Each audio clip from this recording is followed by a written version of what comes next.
The day everything changed. There are moments in life when a single choice, a quiet word, or a forgotten face can change the entire story. This one began on a Tuesday, the kind that felt neither good nor bad, just heavy with silence. In the heart of San Francisco, where sleek glass towers rose like ambitions that never slept, a man stood on the corner of 3rd and Mission with a cardboard sign and a hopeful heart. His name was Rafael. He wasn't always homeless. Once he had a family, a little girl who loved picture books and a wife who laughed like rain. But time and life don't always walk in straight lines. One lost job became another. One illness became too expensive, and one eviction notice became the story no one ever expects to live. Now, he stood under the slow blinking light of a city that rarely looked down. He didn't ask for much, just enough for a meal or maybe a little warmth. Then across the street, a sleek black car rolled up like a secret. The doors opened slowly. Out stepped 2 men. One of them wore a navy blue jacket and a pair of jeans that looked like they cost more than Rafael had seen in months. The other man, thinner with soft eyes and a face that carried both calm and caution, looked familiar. Too familiar. The kind of familiar that doesn't belong on a street corner. Not here. Not in front of Rafael and his cardboard sign. That man was Sundar Pichai. Not the Sundar Pichai people saw on stages with lights and microphones and applause. No, this Sundar walked quietly. No entourage, no shouting. Just calm, thoughtful steps and a mind that never seemed to stop listening. He looked directly at Rafael, and for a second something strange happened. He paused. Rafael's voice cracked through the air, almost by accident. "Hey, can you spare $1? Just $1. Not a demand. Not a performance, just a request." That felt more like a whisper to the universe than a plea to a stranger. Before Sundar could answer, the young man beside him turned, tall, confident, and carrying himself like someone who had never known the word no. This was Barron Trump. Older now, sharper in the eyes. He looked at Rafael for just a moment longer than expected, and then he did something no one saw coming. He laughed, but it wasn't the laugh you think. Not cruel, not arrogant, more like disbelief, like something had snapped inside him. He reached into his pocket, pulled out a crisp $100 bill and walked over to Rafael. Sundar watched, not moving, his face unreadable.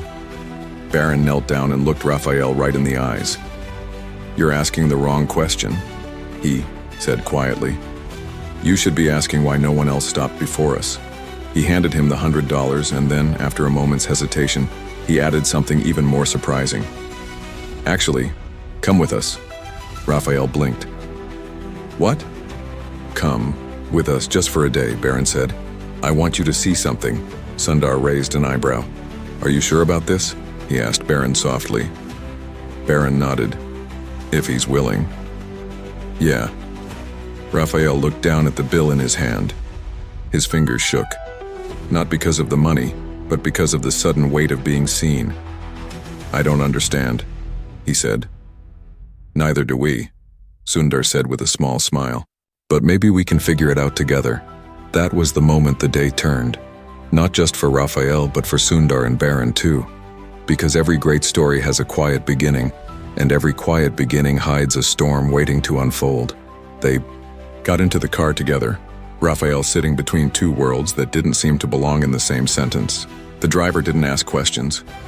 The city kept moving around them, cars honking, people shouting into phones, the air thick with ambition and silence.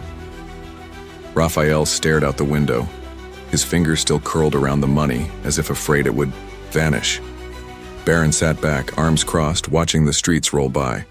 Sundar leaned forward slightly, his mind clearly elsewhere, but his attention still tethered to the man beside him. "So, Rafael," Sundar finally asked, "what did you do before all this?" Rafael hesitated, not because he didn't know, but because he wasn't used to anyone caring. "I was a cook," he said. "Italian food, pasta mostly, nothing fancy, but people liked it." "Then why are you out here now?" Barron asked. Rafael looked at him. The question felt sharp, not cruel but heavy. Life, he said. My daughter got sick. Hospital bills stacked up, I tried to keep up. Then the restaurant closed, the insurance ran out, everything else just fell. Sundar nodded slowly.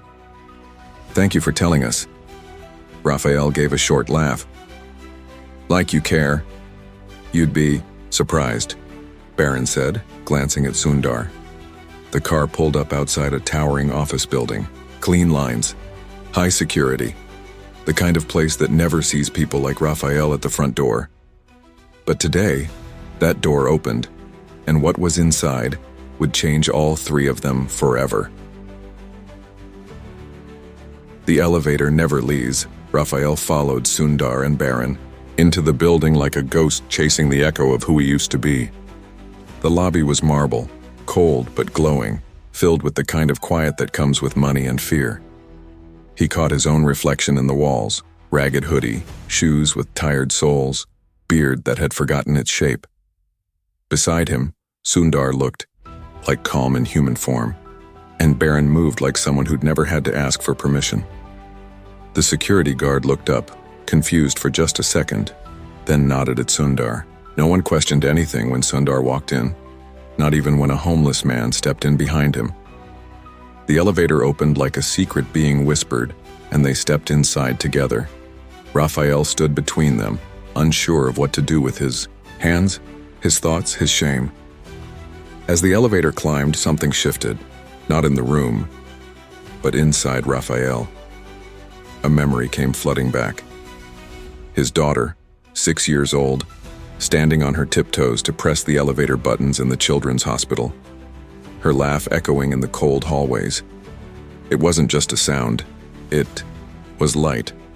And now, standing between a tech legend and a billionaire's son, that same sound echoed through the silence in his head, like a ghost that refused to be forgotten. You all right?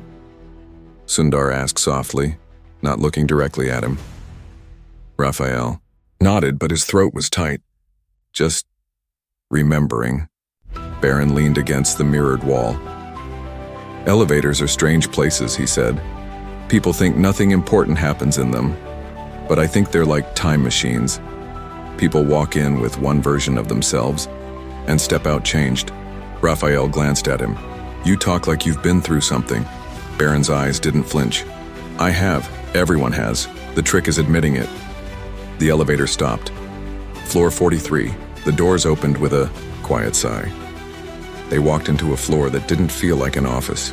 It was more like a sanctuary of glass and light. The walls held stories in their silence, and every desk hummed with the kind of energy that builds empires. A few people looked up. Confused, maybe even curious. No one spoke. No one dared to. Sundar turned to Rafael. This is where decisions are made that shape the world. Algorithms, ideas, policies. But sometimes we forget the people outside these walls. The ones who live with the consequences. Rafael's hands gripped each other. Why bring me here? Barron sat on the edge of a table and crossed his arms. Because we're building a new project. Something different. Something human. And we need someone who remembers what the world feels like from the bottom. Rafael blinked. You want me to work here? Not yet, Sundar said gently. We want you to help us design something. We'll get to that. But first, we need to understand what you've seen, who you've been, and why that matters more than anything. Rafael laughed, but it wasn't joyful. It was the kind of laugh that carries pain. You think I'm some kind of teacher now? I sleep on benches. I eat out of bins. I cry when no one's watching. Barron stood up. Yeah, exactly. Because the world doesn't need more people pretending to be perfect. It needs the ones who've broken and still get up. Sundar pointed to a glass room in the corner. We have someone waiting to meet you. They walked in, and Rafael froze. There was a woman sitting at the table. Her hair was long, streaked with gray. Her eyes were familiar. Too familiar. This is Maya, Sundar said. Rafael stared at her. Maya? She looked up slowly. Her voice cracked. Hello, Dad. Rafael's knees almost gave out. The world blurred. The daughter he had lost, the little girl who laughed in hospital elevators, now grown, now here, alive. How are you here? He whispered. Maya stood up. I've been looking for you for years. Rafael's voice shook. I thought you died. She smiled, but it trembled. I almost did. But someone helped me. Someone gave me a second chance. And now I want to give you one. Barron looked away, suddenly quiet. Was it you? Rafael asked him. Barron nodded slowly. She needed a lawyer. I had one. Rafael sat down hard. The room spun. Why me? He asked no one in particular. Why now? Maya leaned forward, tears in her eyes. Because it's time we stop being afraid of being seen. Sundar placed a quiet hand on Rafael's shoulder. And maybe you're not just here for help. Maybe you're here to help us. Rafael stared at his daughter, at Sundar, at Barron, a homeless man, a tech visionary, a billionaire's son, and a girl once thought lost. And somewhere deep inside that moment, something sacred happened. But just as the silence began to feel like peace, a phone buzzed. Sundar looked down at the screen. His face changed. We have a problem, he said. Rafael looked up. What kind of problem? Barron answered. Someone knows you're here, and they're not happy about it. Shadows from the past. The room grew quiet in a different way now. Not the silence of comfort or awe, but the stillness before a storm. Sundar held the phone in his hand like it weighed more than it should. His eyes didn't blink. His thumb hovered over the screen, frozen. Something wasn't right. Rafael, still overwhelmed by the impossible reunion with his daughter, felt the shift in energy. Even without understanding the details, he could sense it. The air felt heavier, thinner, like someone had just opened a window in a skyscraper and invited the wind to remember its strength. Talk to me, Barron said, not with fear, but with focus. It was the first time Rafael saw a glimpse of the world behind Barron's calm arrogance. Beneath the expensive clothes and unbothered charm, there was steel, purpose. A man who had learned how to walk in rooms filled with threats. Sundar didn't lift his gaze from the phone. There's been a breach. Someone accessed the internal project files, and they used your name to do it. Rafael blinked. My name? Someone's setting you up, Sundar said quietly. And they know you're here. Maya stepped closer to her father instinctively, her fingers brushing his sleeve like she needed to be sure he was still real, still safe. Rafael felt her touch and clenched his jaw. He had just gotten a piece of his life back. Now it was slipping, again, like sand through fingers still bruised from holding on too long. Barron walked to the door and locked it. We're not leaving until we figure this out. Someone is trying to burn this from the inside, and they're using Rafael as the match. Who would want to? Rafael asked. I'm no one. I was nobody yesterday. That's exactly why, Sundar said. You're not tied to this world, which makes you the perfect scapegoat. Rafael stared at the floor. It didn't make sense. None of it did. 1 minute he was asking for $1. The next he was sitting in a glass tower being framed for something he couldn't even pronounce. But he'd learned long ago that life doesn't wait for people to catch up. It just keeps going, like a train without brakes. You either jump or you're left behind. Maya spoke softly. I think I know. Who did it? Everyone turned toward her. I worked here for 6 months. Quietly. I didn't tell anyone who my father was because, well, I didn't know where he was. But there was someone who always watched me. Someone who hated the idea that Sundar gave me a chance. Who? Barron asked. Maya hesitated. His name is Ellis. Brilliant mind. Dangerous heart. Sundar sighed. Ellis Kane. Former engineer. We suspended him for ethics violations. But he always found ways to stay close to the data. Barron tapped his fingers against the glass. He has motive, he has access, and he knows how to disappear. Rafael stood slowly. Then why pin this on me? Why now? Because you're the opposite of him, Sundar said. He built his career stepping over people like you. Now you're sitting in the seat he thinks he deserves. Maya nodded. He believes the world should belong to the smartest, not the kindest. Rafael felt something strange rise in his chest. Not fear, not anger, something deeper. A fire that had gone cold long ago but never truly died. He had been silent for too long. Invisible. Now the world was forcing him into the light, and for the first time in years, he didn't want to disappear. Then what do we do? He asked. Barron looked at Sundar. We use it. We let him think his plan is working, and then we flip the board. Sundar moved to a terminal in the corner. His fingers danced across the keyboard like they knew every secret the building ever held. We've got cameras, logs, trace files. If he slipped up even once, we'll find it. Rafael turned to his daughter. Why didn't you tell me you were looking for me? Maya swallowed hard. Because part of me thought you gave up. That hurt more than any lie. But it was true, he had given up. Not on her, never on her, but on himself. On the idea that he was still worthy of being found. I'm sorry, he whispered. She nodded. Don't be. Just don't disappear again. The monitor beeped.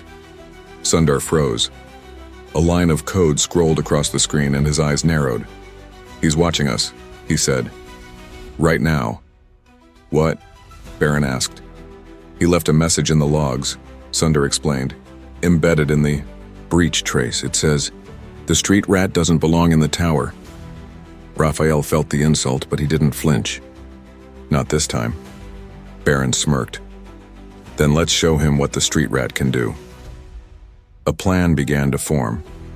Not one of violence or revenge, but something smarter. Something better. They would draw Ellis out, not with threats, but with the one thing he couldn't resist. Power. They would leak a fake update. An internal document suggesting Rafael was being hired to lead a new ethical AI program. A program that would take everything Ellis ever believed and bury it in compassion. He'll come for it, Sundar said. He won't be able to help himself. And when he does, Maya asked, we'll be waiting. Barron said. As the team moved into action, Rafael sat back, overwhelmed, exhausted, alive. This wasn't just about clearing his name anymore. It was about earning it.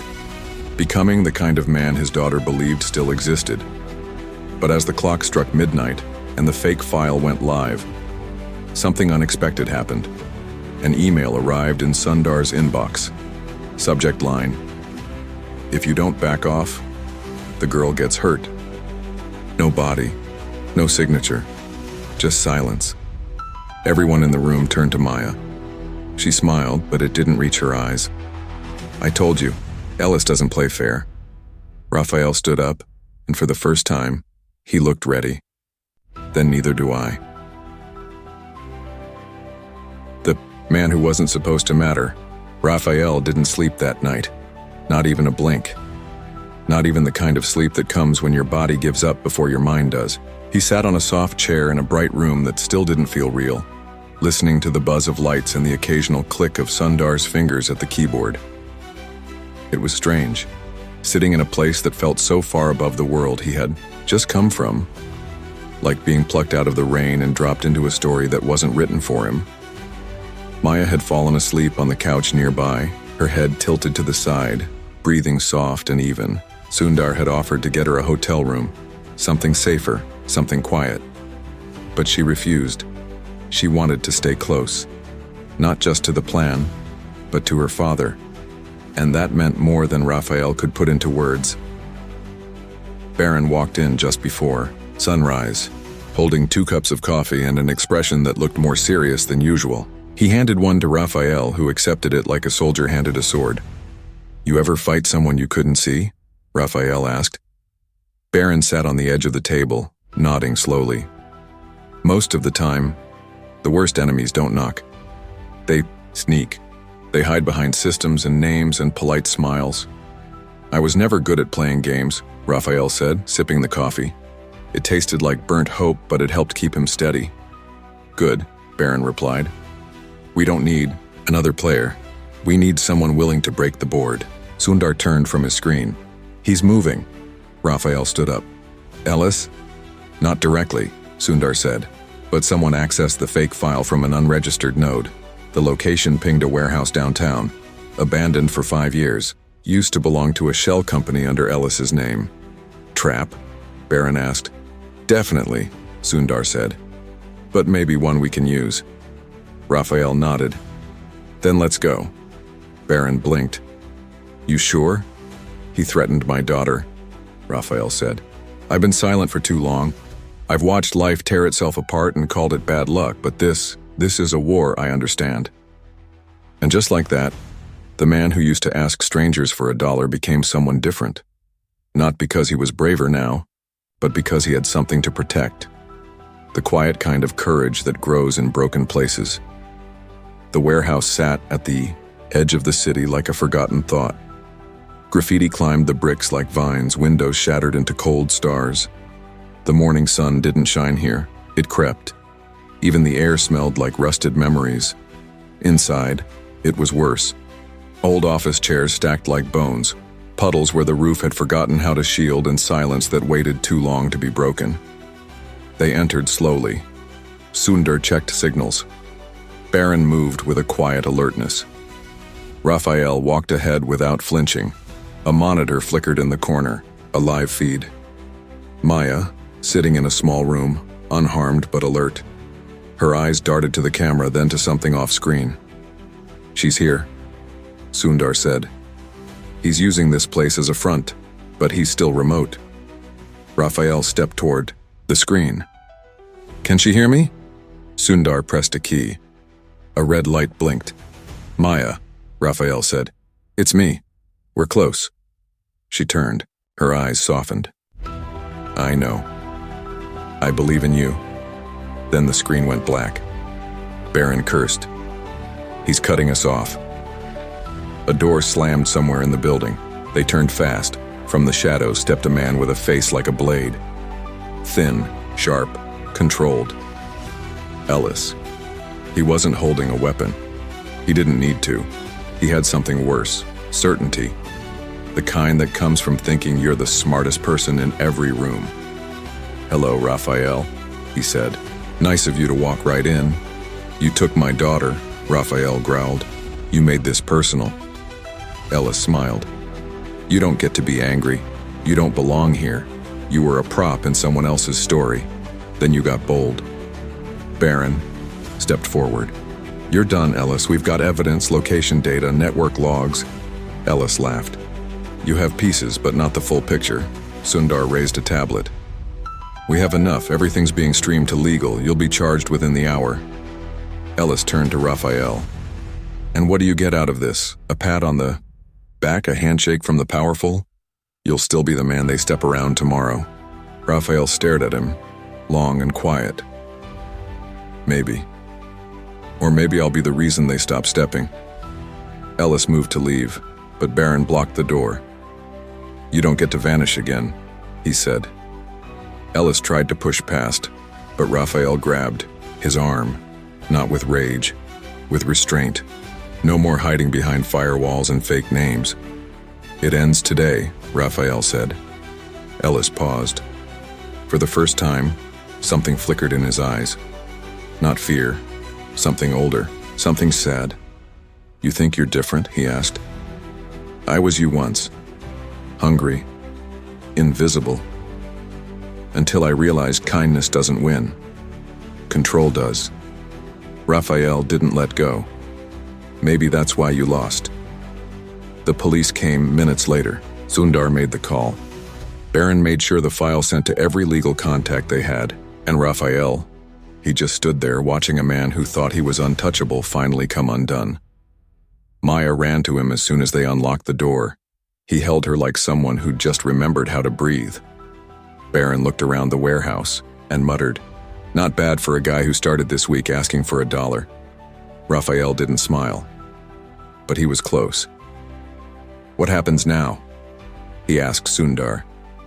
Sundar handed him a folder. Now we start something better. For real this time. Rafael opened it. Inside was a letter, a job offer, and a name on the bottom line, Sundar Pichai. "You're giving me your name?" he asked. Sundar shook his head. "You already had it. You just forgot." And for the first time in years, Rafael felt like something had begun. But as they left the warehouse, none of them noticed the figure watching from the rooftop. Someone else was listening, someone who didn't want this story to end in hope. Not all ghosts stay buried. They say every victory comes with a shadow, that the brighter the light, the darker the shape it casts behind you. For Rafael, that shadow came 3 days after the warehouse. 3 days after Ellis was arrested. 3 days after Maya smiled like a daughter who finally got her father back. Those were good days. Small, quiet, healing. The kind of peace that feels like standing in warm sunlight after months of cold rain. But peace is fragile, and shadows don't knock. The message came in the form of a letter. Not an email, not a text. Just a plain white envelope slipped under the door of Sundar's office. No name, no stamp. Just 3 words on the front in messy, smudged ink. For the forgotten. Rafael opened it because no one else wanted to. They were all too busy building. Sundar's ethical AI project had gained traction fast, faster than anyone expected. Barron had rallied partners. Maya had helped structure the education arm, and Rafael was doing something he hadn't done in a long time. He was teaching, not in a classroom, not behind a desk, but in his own way. He sat with teams and told them what it felt like to be ignored by the systems they built. He walked with designers and reminded them what dignity felt like when it was almost lost. His voice wasn't the loudest in the room, but it was the one people leaned toward. And then the letter came. He unfolded the paper slowly. The handwriting was tight and angry, like every word had been forced onto the page with more pressure than necessary. They only let you in because they feel guilty. They'll remember who you are. And when they do, they'll make sure you disappear again. You don't belong, you never did. He read it twice, then folded it and set it on the table without a word. Barron walked in, saw his face, and didn't need to ask. "You got one too?" he said. Rafael looked up. "This has happened before?" Barron nodded slowly. "Not often, but yeah. Whenever something real starts to grow, the old system shakes. Scared people say ugly things in quiet ways." "What did you do about it?" Barron sat down. "Nothing at first. Then one day I stopped reading them." Rafael shook his head. "I can't ignore it, not this one." "Why not?" Rafael turned the paper toward him. "Because whoever wrote this, they know me. Not just my story. Me." The words weren't generic. They were personal. Too specific. Like someone had followed him, watched him, remembered who he was before he even remembered himself. Sundar scanned the office security footage. Nothing. No cameras saw who delivered it. No fingerprints. Nothing digital to trace. "This was hand-delivered by someone who knew how to be invisible," he said. Maya stood near the window, arms folded, a storm gathering in her chest. "This isn't about threats," she said. "This is about doubt. Someone wants him to stop believing he belongs here." And it almost worked. That night, Rafael went for a walk. No destination. Just city lights and thoughts. He ended up on a bench, not far from where it all started. The spot where he once held a cardboard sign and asked strangers to see him. Now he sat without a sign, but the question remained. Do they really see me? Or do they see who they want me to be? A woman sat beside him. No introduction, just presence.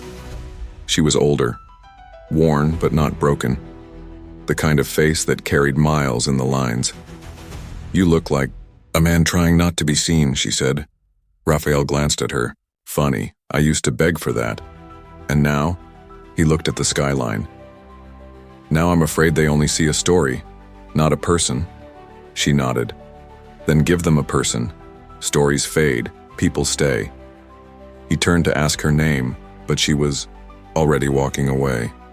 The next morning, Rafael returned to the office with something new in his eyes. Not fire, not calm, something in between, something dangerous to those who doubted him. He gathered everyone in the main hall. Sundar, Barron, Maya, interns, partners, guests. He didn't ask for attention. He simply spoke and people listened. "Someone sent me a message," he began.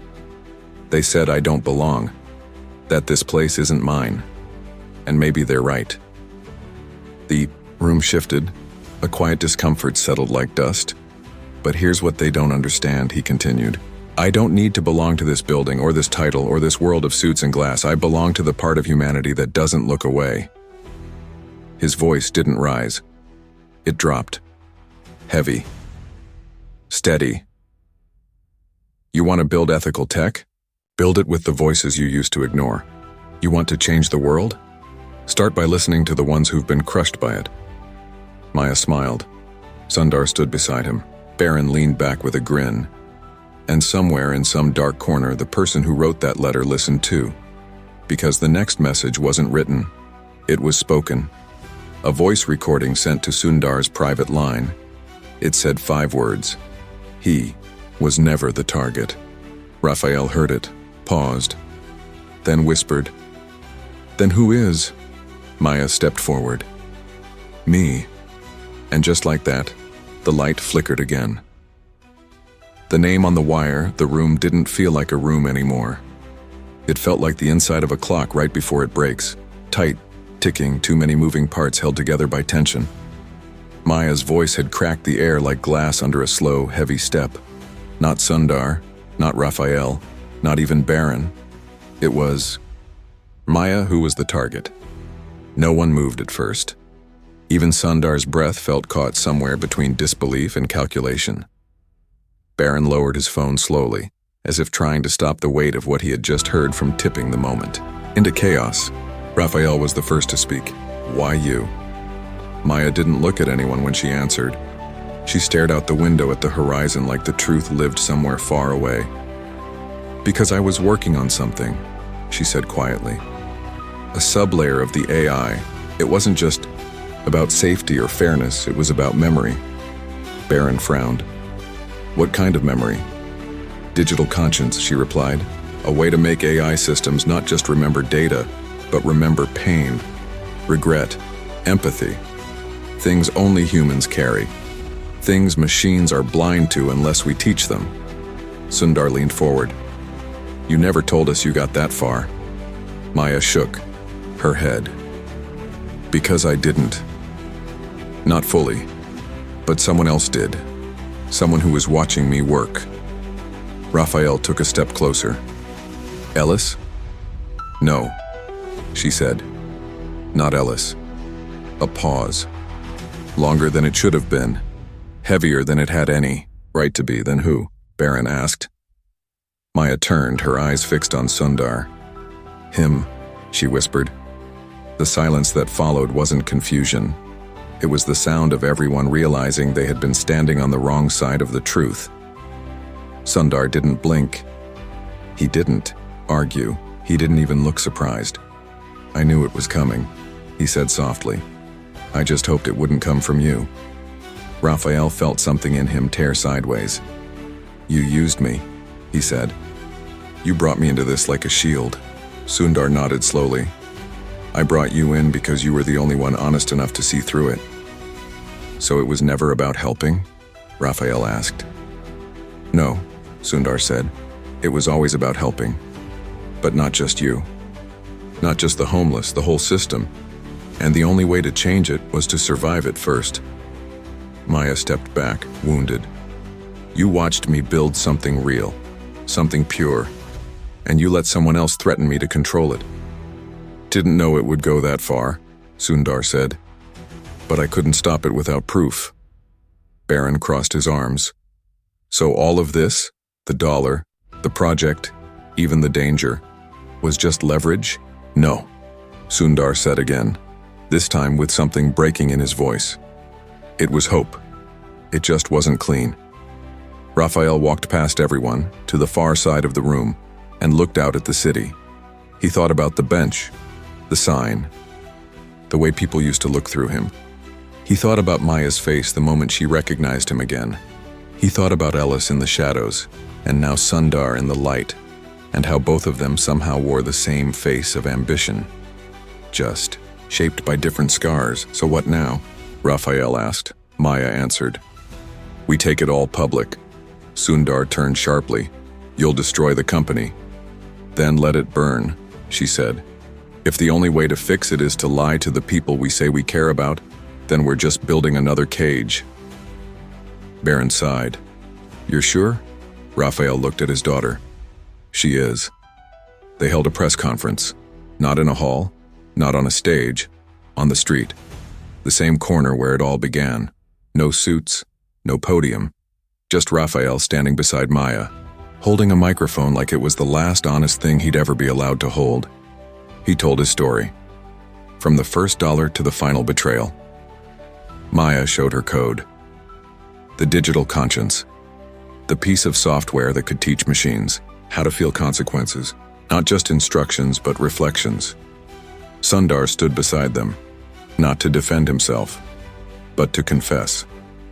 He admitted his role, the manipulation, the fear, the need to push change faster than ethics could keep up. He didn't beg for forgiveness. He didn't pretend to be the hero. He stood still, letting the truth do what it needed to do. And the world listened, not just with ears, with hearts. Rafael returned to the streets the next day, not to live, but to teach.